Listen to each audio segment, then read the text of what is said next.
ನಮಸ್ಕಾರ. ಬಹಳಷ್ಟು ಜನ ಕಪ್ಪು ಬಟ್ಟೆ ಹಾಕೊಳ್ಳೋದಕ್ಕೆ ಇಷ್ಟಪಡ್ತಾರೆ. ಕಪ್ಪು ಬಟ್ಟೆ ಹಾಕೊಳ್ಳೋದ್ರಿಂದ ಏನೇನಾಗುತ್ತೆ ಅಂತ ತಿಳ್ಕೊಳ್ಳೋಣ. ಕಪ್ಪು ಬಣ್ಣ ಎಲ್ಲ ಎನರ್ಜಿನೂ ಅಬ್ಸರ್ವ್ ಮಾಡ್ಕೊಳ್ಳೋಷ್ಟು ಕೆಪಾಸಿಟಿ ಅದು ಇಟ್ಕೊಂಡಿರುತ್ತೆ. ನಾವು ಒಂದು ಬಟ್ಟೆ ಹಾಕೊಂಡಾಗ ಎಲ್ಲರ ಮಧ್ಯೆ ಓಡಾಡ್ತೀವಿ.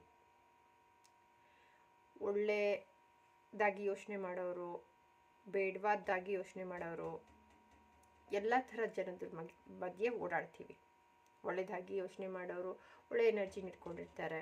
ಬೇರೆ ಬೇರೆ ಥರ ಯೋಚನೆ ಮಾಡೋರು ನೆಗೆಟಿವ್ ಎನರ್ಜಿ ಇಟ್ಕೊಂಡಿರ್ತಾರೆ.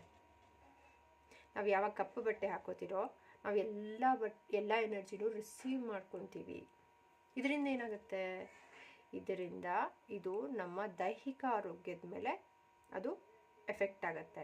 ನಮ್ಮ ಮಾನಸಿಕ ಆರೋಗ್ಯದ ಮೇಲೆ ಎಫೆಕ್ಟ್ ಆಗುತ್ತೆ. ಇನ್ನೂ ಬಹಳ ಎಫೆಕ್ಟ್ ಆಗುತ್ತೆ. ಬೇರೆ ಬೇರೆ ಥರ ಎಫೆಕ್ಟ್ ಆಗುತ್ತೆ.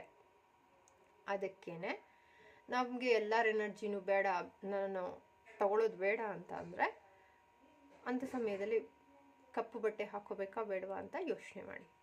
ಇನ್ನು ಕೆಲವೊಂದು ಸಂದರ್ಭದಲ್ಲಿ ನಾನು ಹೋಗ್ತಿರೋ ಜಾಗದಲ್ಲಿ ತುಂಬ ಪಾಸಿಟಿವ್ ಎನರ್ಜಿ ಇದೆ ಅಂತ ಅಂದಾಗ ಅಂತಹ ಜಾಗಕ್ಕೆ ಕಪ್ಪು ಬಟ್ಟೆ ಹಾಕ್ಕೊಂಡು ಹೋಗ್ಬೋದು ಅನ್ನೋದು ನನ್ನ ಅಭಿಪ್ರಾಯ. ಯಾಕೆ ಅಂತಂದರೆ ಅಲ್ಲಿ ಇರುವಂತಹ ಪಾಸಿಟಿವ್ ಎನರ್ಜಿನೂ ಕೂಡ ಎಲ್ಲದನ್ನು ಹೆಚ್ಚಾಗಿ ಅಬ್ಸರ್ವ್ ಮಾಡ್ಕೊಳ್ಳೋದು ಸಾಧ್ಯ ಆಗತ್ತೆ.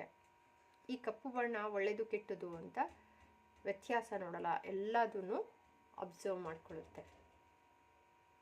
ಸೊ ಇದೊಂದು ಚಿಕ್ಕ ಮಾಹಿತಿ ನಿಮಗೆ ಉಪಯೋಗ ಆಗಿದೆ ಅಂತ ನಂಬಿದ್ದೀನಿ. ಇಲ್ಲಿ ತನಕ ನನ್ನ ವಿಡಿಯೋನ ನೋಡಿದ್ದೀರಾ, ಧನ್ಯವಾದ.